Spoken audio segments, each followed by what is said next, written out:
Okay, what's up, everyone? It's Jeremy Majors here with Majors Academy Dog Training out of Green Bay, Wisconsin. And this is our dog training show weekly, every Wednesday, 7 p.m.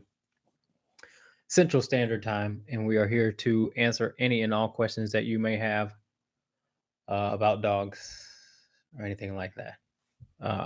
We are usually here for an hour answering all your questions, and we are broadcasting live from YouTube, Facebook, and Instagram.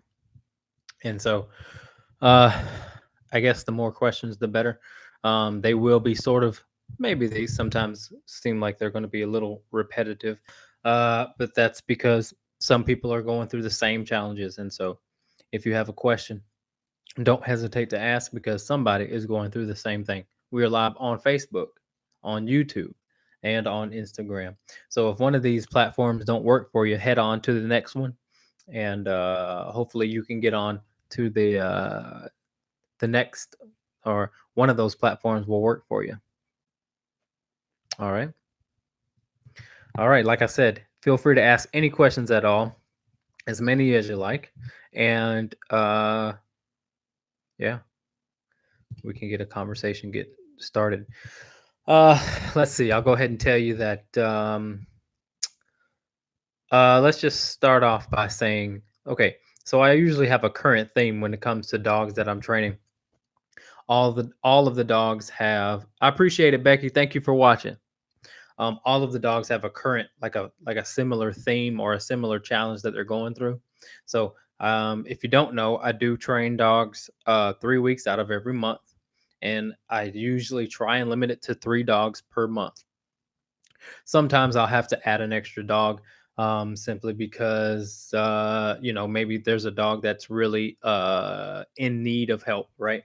And I don't want to deny that dog, because sometimes, and then I would say most of the time, people come to me with as their last resort, and they're getting ready to get rid of the dog, and I simply can't just make him wait until September to sign up. You know what I'm saying?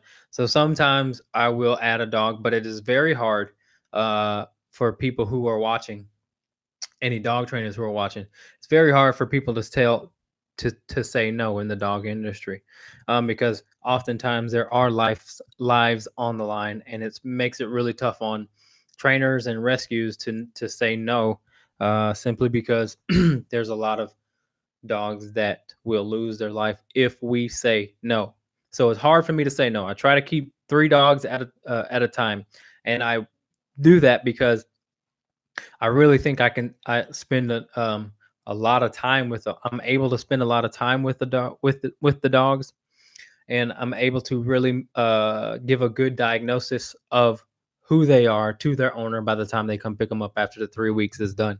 And so that's my goal. My goal is to be able to spend as much time with your dog as possible in order to, again, really even know the quirks. I think people are pretty surprised on when I can tell them little things about their personality that you would only know if you spent a lot of time with them. And then the proof is in the pudding with the dogs. The dogs end up liking me, and I want to have time for that to happen, because sometimes the change of the environment can bring about, you know, I would say, you know, not ill feelings, but maybe resentful feelings, as a part of, just being in a new environment with this new person who's giving them all these new rules. And so uh, it's pretty important that we have that time to work through those things. All right. We got some questions rolling in. Let's check them out. Okay. Miss Jackson says on Instagram, we have a dog incessantly barks at any and everything going to the going past the window. If he hears a motorcycle or a truck, FedEx, delivery, he loses his mind. Reactive rover class may be the solution, but do you? But do I what? Um, so I'll go ahead and tell you. I mean, I've already known enough. I've already learned enough. Do you have a solution or where to start?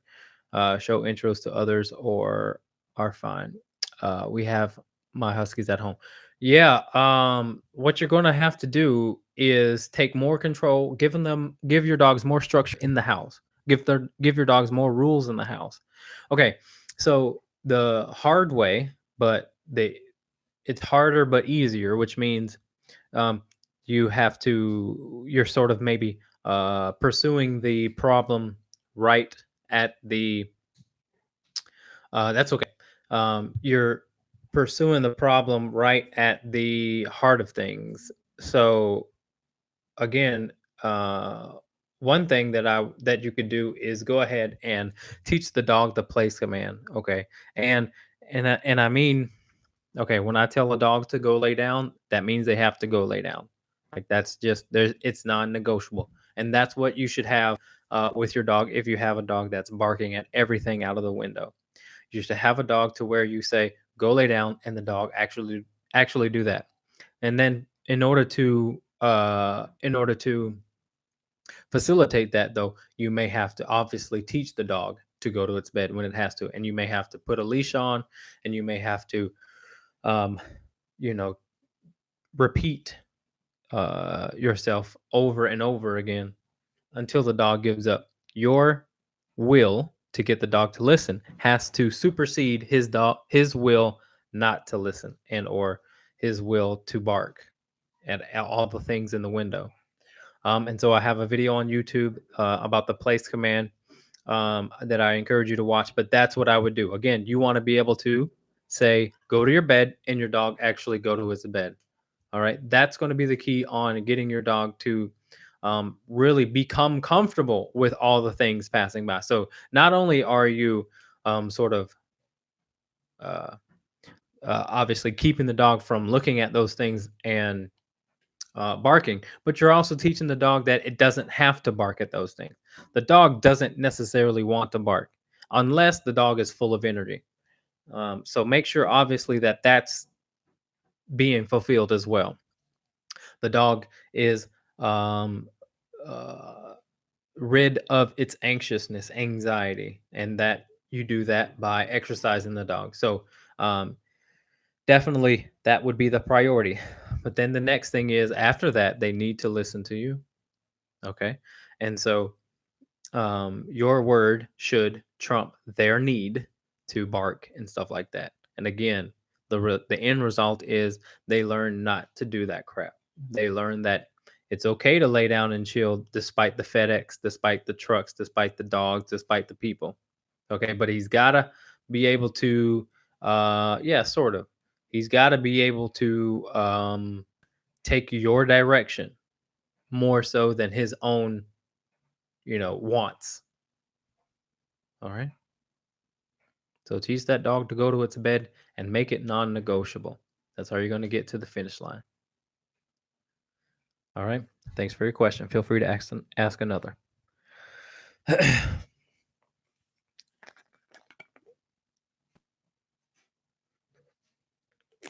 All right. Becky asks, what are your thoughts on dogs' emotions? Do you believe that they can have PTSD from past owners regarding abuse or neglect? Neglect. Of course they can. Of course they can. But here's the rule of thumb sort of thing when it comes to um, abuse. Okay, so I get a lot of phone calls, and everyone always says, um, you know, oh, he was abused, he was neglected, he must have been hit by a man, he must have been abused by a man, he must have been kicked by a man with boots because my dog hates boots. He must have did this, he must have did that. And while that is something to consider, we never want to disregard it. We should not allow that to be the overwhelming narrative of the dog's temperament, especially if the dog has stayed with you over 6 months. If the dog has stayed with you over 6 months and the dog is doing a lot of things out of assertion, then the dog is comfortable and he's pretty much past his past.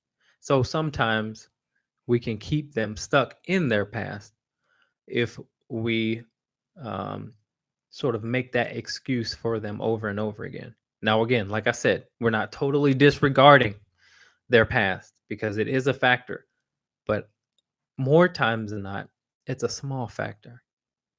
Okay. Dogs are really resilient creatures. They can get over stuff quite easily. Um, you know, they are very much so in survival mode. And so, oftentimes we are the ones who hold them back. Okay. So I have a rule of thumb. If you've had that dog over 6 months, especially those who've had over a year, more times than not, it's going to speak of about 10% of their past and 90% of what you allow them to do, or 90% of what they're allowed to do. So we can never give an accurate temperament test on a dog until we present the dog with healthy boundaries that are non-negotiable. And once every dog has been presented with those non-negotiable boundaries and they still act up, then the dog does need to be put to sleep. Hey, appreciate it, Jay. Okay, so that is sort of the criteria that on which I would suggest if a dog needs to live or not. All right, but understand that that is a very small percentage of dogs that I see. With time and those non-negotiable boundaries, 99% of dogs will thrive. But we should never rule out a dog. We should never say that the dog should be put down unless it has been, unless they have spent time with someone that would provide those those boundaries, and then allow the dog to respond according to those boundaries. Does that make sense? What I mean by is how does your dog respond when the dog is presented with someone who does not allow jumping, does not allow barking, does not allow growling in the crate, does not allow pulling on the leash, does not allow lunging, barking, biting at anyone or anything, any person or any dog. How's the dog respond after that?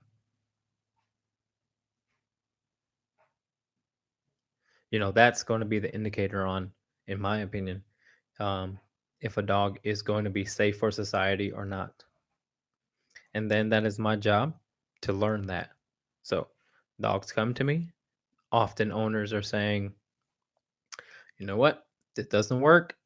I'm getting rid of the dog.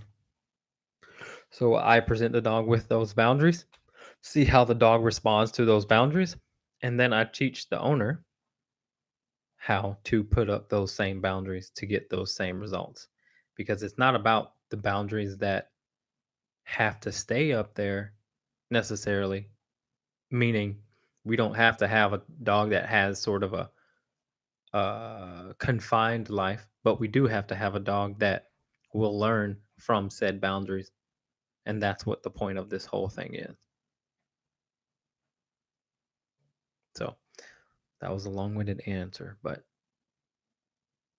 yeah. Are there any vets coming to your live weekly shows? Not recently. So I interviewed a veterinarian, and this veterinarian in particular worked for uh a company and was very limited, in my opinion, on what they could say, what they could reveal to a certain degree. I don't want um I don't want when I do sit down and talk to someone, I don't want it to be an interview. I want it to be a conversation. And so if I felt like it was going to be more of an interview, then I would be turned off by that. I don't want to have bullet points. I don't want to have questions written down. I just want it to flow. You know what I'm saying? And so until I find someone or a veterinarian that can sort of have the freedom. And again, I think vets who work for a company, have to have some sort of or whatever. Um, so I would really like to sit down with someone who is okay with revealing and or any question without me, having to have some sort of script, having to have it be scripted. I don't want that. I want a conversation. I don't want an interview. So that's the difference. And that's why I haven't found one yet. So hopefully we can come across somebody. Maybe I should have made that more clear, I guess, when I asked someone to sit down with me. Again, I want it to be a conversation. I want it to be able to go anywhere. I want it to be able to, I want to be able to ask really tough questions and it not result in any sort of whatever. And so until I find that, then you know, that's what it's going to be. All right. All right. Next question.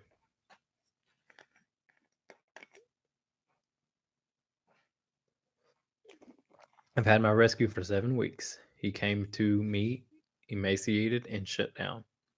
He has met over 40 men and women combined. He has only feared my father.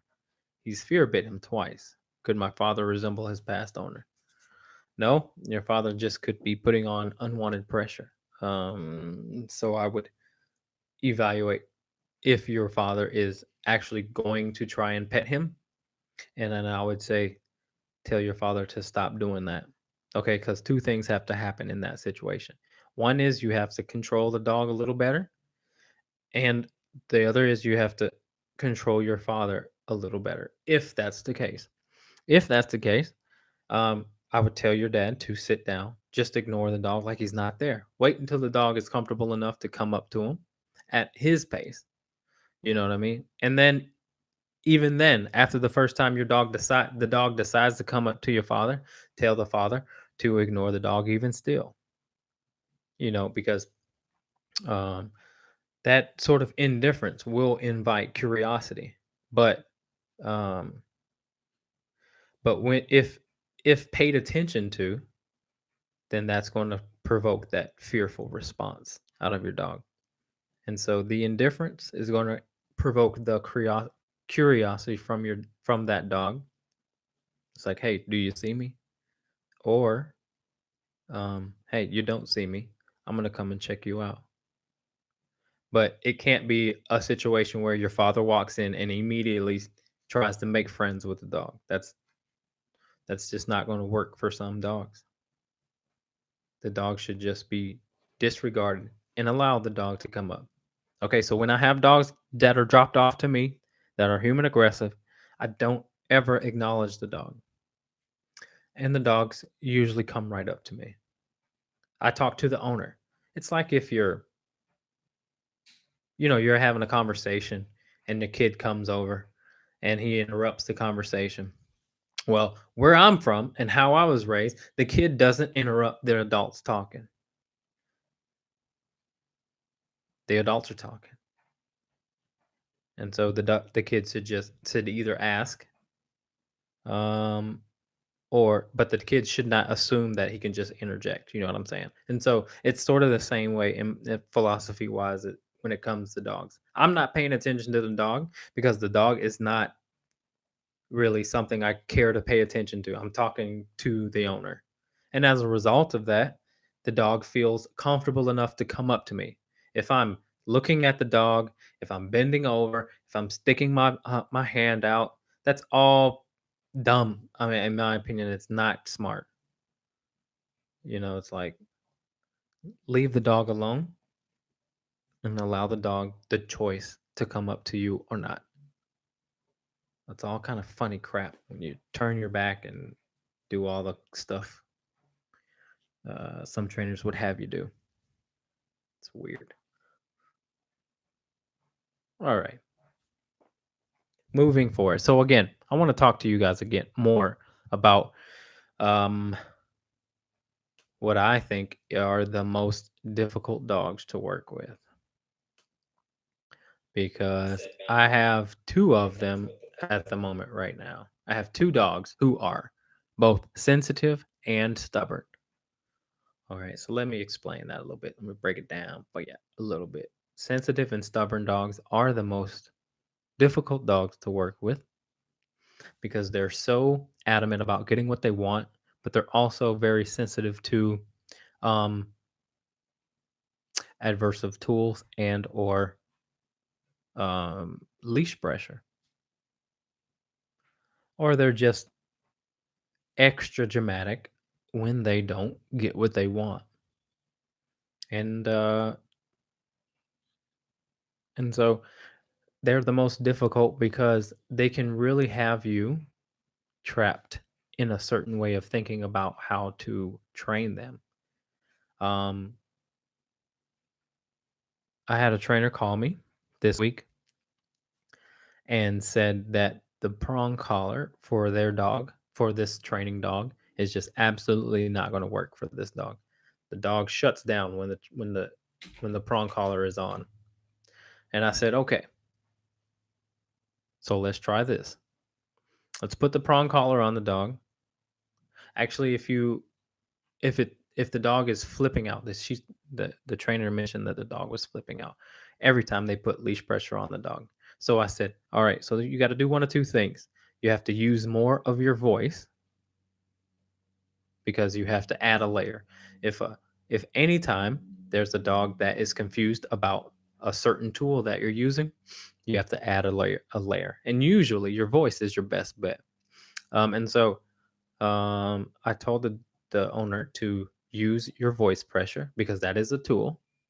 Um, and um, and if need be, then go to a slip lead. But more times than not, you don't have to go to a slip lead or regular leash. You just have to use the prong collar and use your voice.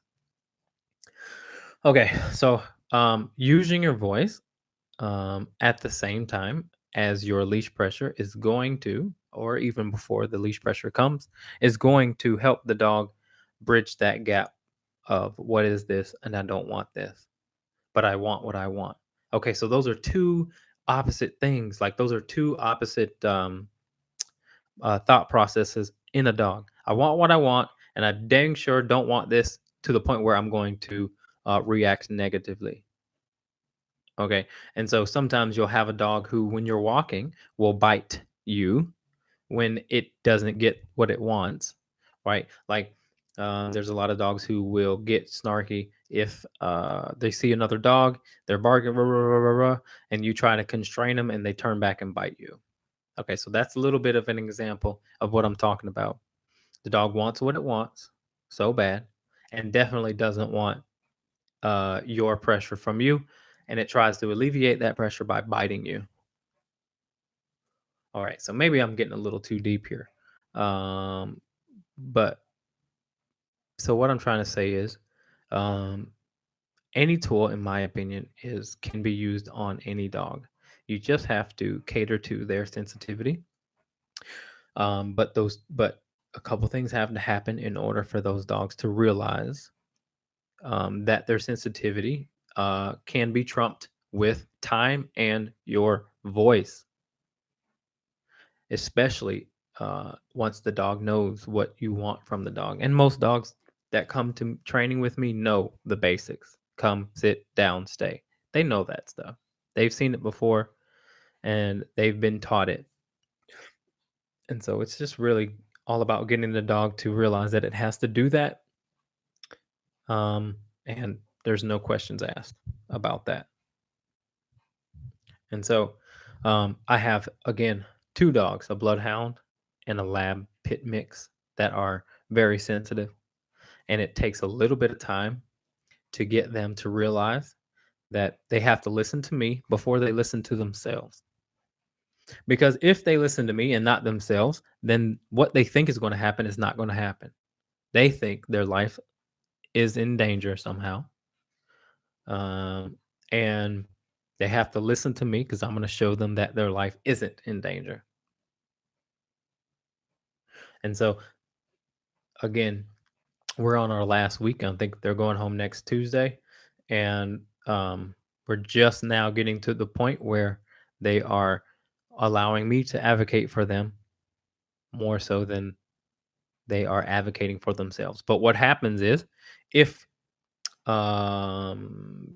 if the dog, if the owners are unaware or just unequipped or inequipped on how to deal with those certain issues and challenges with their dog, then that's what happens. It usually means um, that um, the dogs are left to advocate for themselves, and they build up a wall as a result of that. If your dog is lunging at dogs and or people on leash or in the house, um, then again, that's them sort of saying, I need to handle this, or I'm free to handle this. And more times than not, it's a little bit of both, especially with rescue dogs, because for their first, however long it took for them to find you, they may had to have done that for themselves. You know what I mean? So they really had to step up for themselves and say, I need to handle this situation because nobody's handled this situation for me. Or I can handle this situation. These are dogs. Okay, so these are dogs who are strictly like totally bratty, and they are never abused, weren't rescue dogs. And some rescue dogs are totally in this category as well. But if you have a dog who has the mindset of I can do what I want when I want, um, then um, then they are free to feel how they want to feel and do what they want, which includes biting, barking, jumping, scratching, digging. I mean, the list goes on, pulling, lunging, act crazy in the car, in car anxiety, separation anxiety. I mean, you name it. All that is attached to those two things. And so, um, again, my job is to help evaluate. Now, here's a phone call that I had, an interesting phone call that I had. And I obviously won't name the names or anything like that. But one of the things that I've been able to work towards or to obtain as years of doing this is I've gained the privilege to be able to not need to work with everyone. Okay, and so I've been able to be a little bit picky. But that being said, let's just get this clear first of all. First and foremost, I, if I feel that owners are really going to put in the effort and uh, we're really going to work good together, then I will definitely work with them in price. Some people seem to think my prices are high. My prices are competitive, and they're not high though. Not for 3 weeks, and not for the amount of dogs that I work with at the same time. Um, no one works with the amount of dogs that I work with for as long as I work with them each and every day for 3 weeks. So 3 dogs, 3 weeks. Um, there's a lot of time involved in that. So, um, when you when you go to talk to other trainers, you may, um, especially when it comes to board and train, you may work with another trainer who has several other trainers that will work with your dog. This, in my opinion, is not the most effective because if the dog is being passed along, then the dog can't really accept advocacy from one person. Okay, so I think, in my opinion, that working with the dogs alone allows me to really be able to reach the dogs. So that being said, um, shoot, I forgot what I was going to talk about now.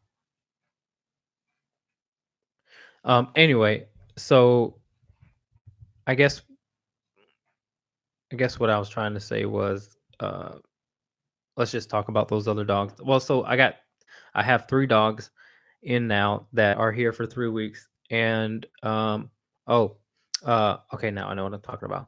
Alright, so I had someone call me, later or earlier this week, and they said that the only problem with the dog was at the veterinarian's office. That's the only problem. The only problem. That's it. The dog acts or bites at the vet, lunges at the vet, and they have to sedate the dog to go to the vet. Okay. So one of the things that I really want people to be when they call me is honest, because if the more honest they are, the better I can help them. And I already know when someone says something like that, like my dog is only problematic in one area, then I know that they're not telling me the truth. And I need to be able to get to the truth. Okay. So I said, all right, have you tried a muzzle on the dog? Oh, the dog eats the muzzle. What? The dog does what? Oh yeah, when we tried to put the muzzle on, um, the dog the dog ate the muzzle. Okay, okay. I said, so all right, well, you will have to put a muzzle on the dog, and then you'll have to watch the dog so that the dog doesn't eat the muzzle. Oh, but it only took 10 seconds for the dog to eat the muzzle. And come to find out it was just chewing on the muzzle. It wasn't eating it. But and I said, okay, well then you're gonna have to learn how to put the muzzle on and then walk the dog so the dog gets used to the muzzle. But that would be your first step to get the dog used to the muzzle. When we try to put the muzzle on, the dog bites us. And I said, I thought the only problems you had was at the vet. Hmm. So now you're telling me the dog is okay to bite you. So the dog doesn't misbehave only at the vet. Is that what you're saying? No, the dog only misbehaves at the vet. Hmm. Hmm. But you just told me the dog bites at home. If the dog bites you at home, then the dog also misbehaves at home. So tell me about at home. Tell me what else happens. Nope, the dog listens perfectly to us at home. It just follows me everywhere. Okay. So, do you have the ability to say, go lay down, and your dog actually do that? Yep. All right. Do you have the ability to say quiet and when your dog is barking and your dog actually do that? Yes. Hmm. I said, okay, well, um, this is what you're going to have to do. You're going to have to put the muzzle on the dog, get the dog used to the muzzle, and then you're going to have to duplicate what the vet would do to your dog um, at the vet. So you're going to have to duplicate what your dog does. I mean, what the veterinarian does to your dog in order for the dog to get used to it. And then, more importantly, the dog's going to have to get used to you being able to relax the dog in those situations and or just any situation. So at that point, you know, again, I already know that this is just not the case. The dog just doesn't isn't free to misbehave in one area. It's usually again um, an accumulation of many things, and then it maybe just comes out at the vet, but it also comes out at home. But it came out at the vet the most. Okay, and so I want to know the full spectrum though, and the person was only giving me the behavior at the vet, and so I was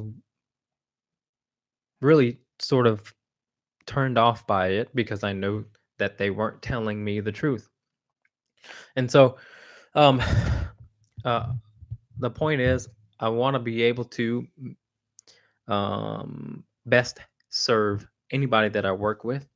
And again, in order to do that, they have to be very honest with me. And this certain person, this individual, wasn't being as honest. And again, another point from that would be, um, it's not about the actual like biting that you should even be concerned with. Obviously, be concerned with it, but also be concerned about the other behaviors that could be adding up to the mindset that provokes the biting, because that's more important. Because if you can tackle those little things that don't include biting, you don't get biting. But if you say that, oh, barking's fine, he's perfectly fine when he barks all the time, it's perfectly fine when he jumps. Oh, dogs do that. Dogs bark, dogs jump, dogs are on furniture, dogs are free to do what they want at home. And then you're surprised that the dog bites. That's not what should happen, because we allowed all those other things to just go on unchecked and unchallenged. And then we're surprised when the dog bit. Do good dogs jump? I mean, I guess if your definition of a good dog is a dog who doesn't bite, sure. Does a good dog bark? Again, if your definition of a good dog is one who just doesn't bite, sure. But all dogs who bite, most dogs who bite, also jump and bark, and with many other things that we could be paying attention to prevent the biting.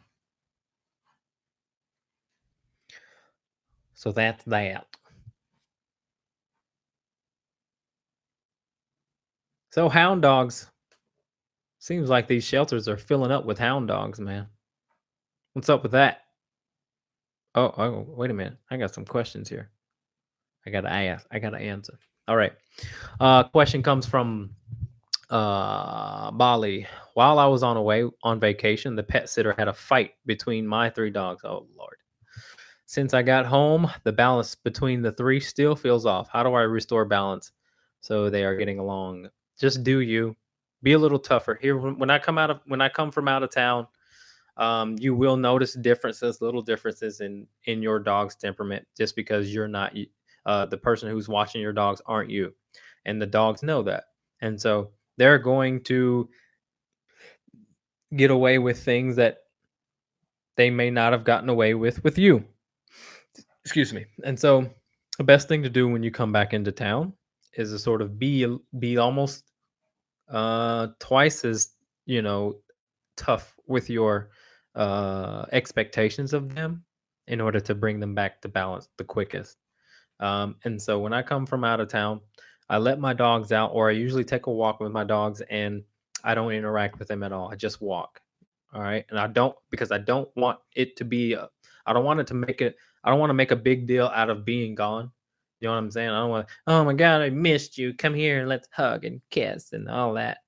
I'm not, I don't, I don't do that until I see some, you know, that behavior kind of comes back to normal. And so I may take some time for that. So I would encourage that. I would encourage you to maybe take some time and, again, maybe be a little bit more strict so the dogs kind of straighten up, and so you can get your dogs back to balance quickly.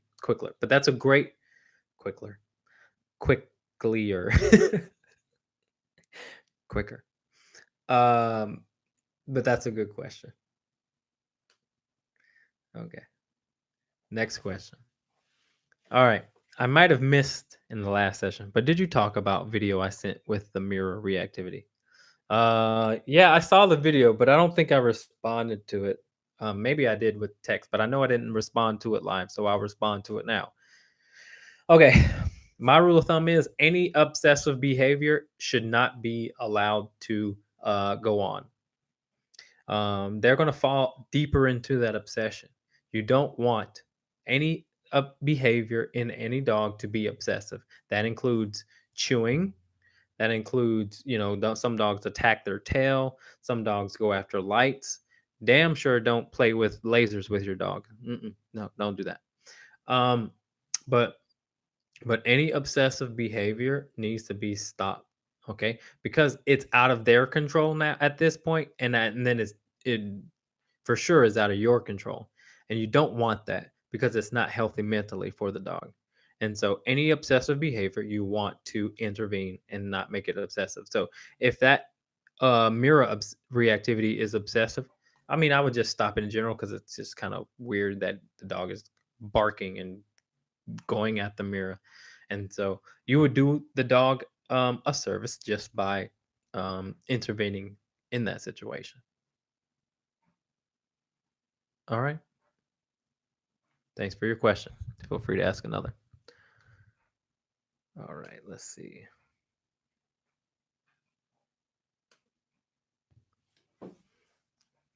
Where can I find your aggression list? Should be in my photos. It should be in my photos. I should have actually pinned that post so everyone can see it. Maybe I'll post it again, but it should be in my photos section. And I think that probably will be the fastest way to find it. Of introducing a new rescue. This is Cindy's question. In the process of introducing a new rescue to a fear aggressive dog, things are going okay, but slow. I have noticed that the new pup will show submission, showing belly, but fear aggressive pup picks that opportunity to attack. Confused about fear aggression dog's response to that positioning. And so, okay. So, what you want to do to the dog who is attacking is correct that dog. Okay. The one dog is being submissive, but it also may be hyper submissive, which may mean the dog is being provoking still. Just showing your belly doesn't mean the dog is being submissive. Um, the new dog the new dog again may be antagonizing the resident dog, and so send me a video of it if you can, safely if you can, of course. um and but bottom line, if the dog should not be allowed to attack. It's like kids should not be allowed to fight in the home, right?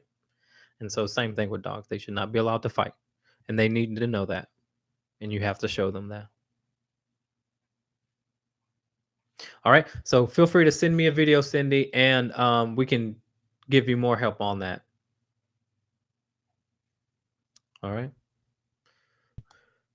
Because there's a couple different ways that you can introduce dogs. I think I have uh, that pit bull lab dog who was very fearful of my dogs, and in my Insta stories, uh, I was doing a pack walk with her on a retractable leash with my dogs, and she just opened up. She just lit up from that. And so sometimes the best introduced dogs is to take them in a pack walk where, um, again, you have control over the dog who could potentially be aggressive, and then allow the dog to be able to have the freedom to be able to walk away if they want to.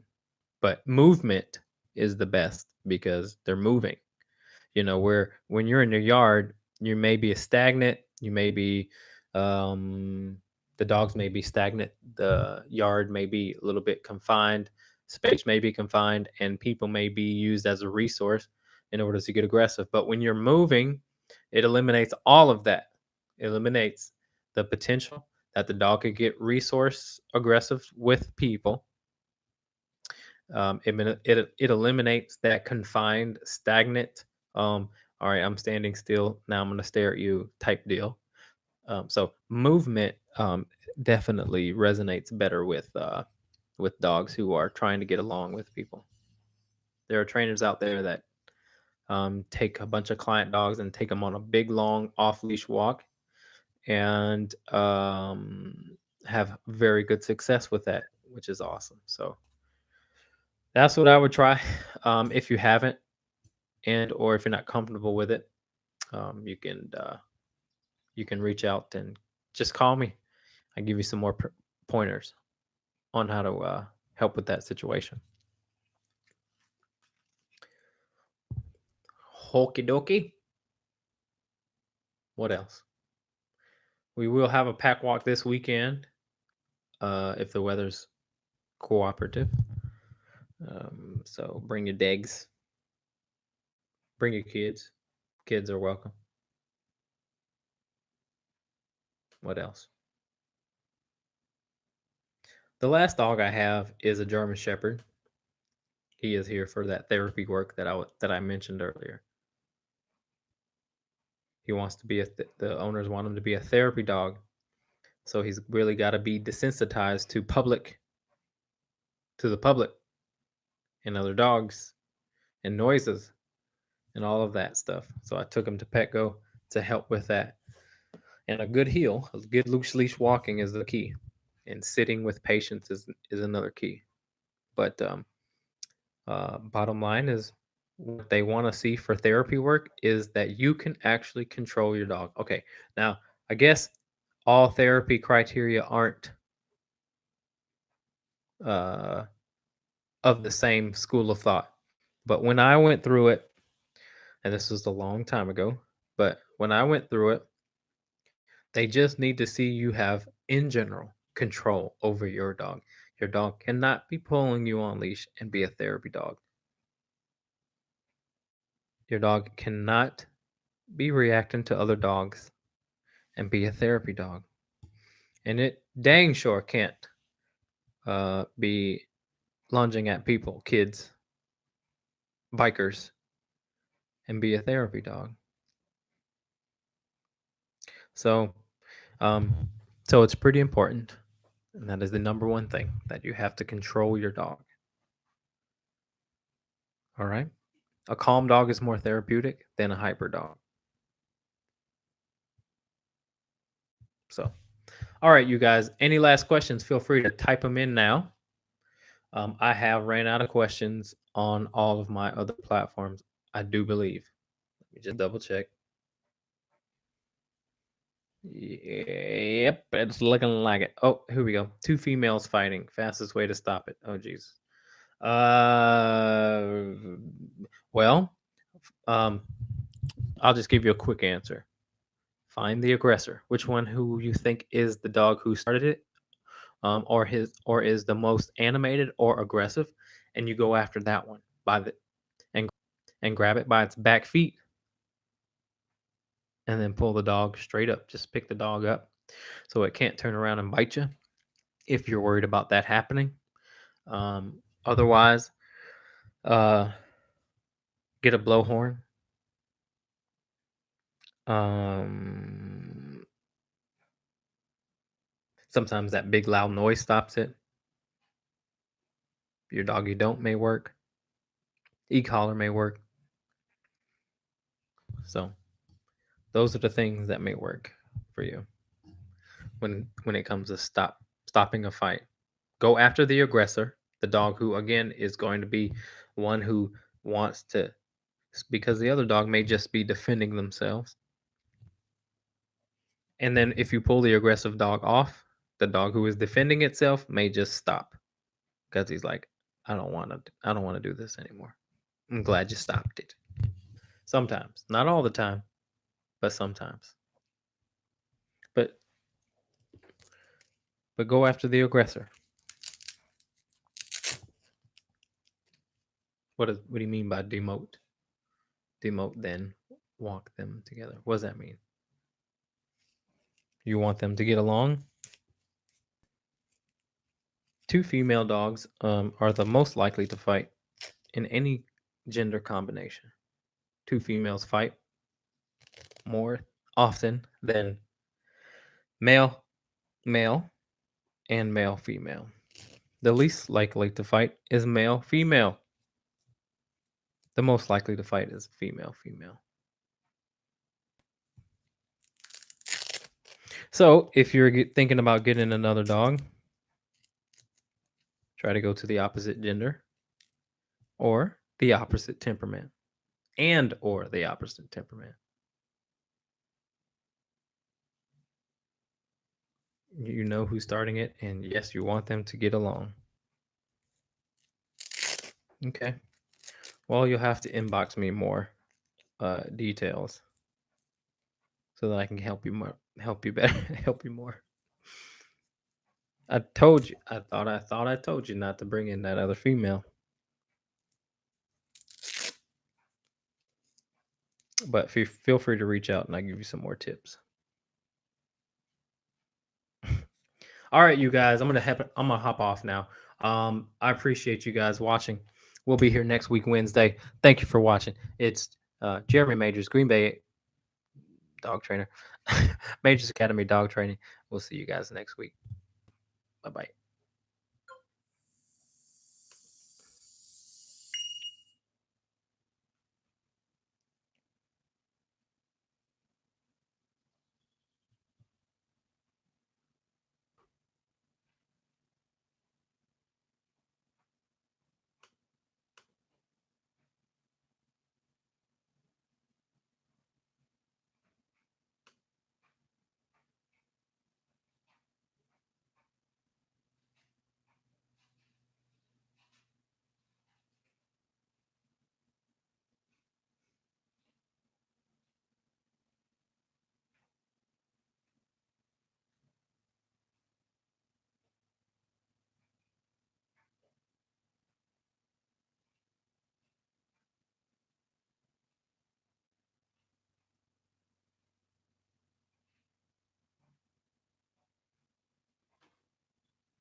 Oops.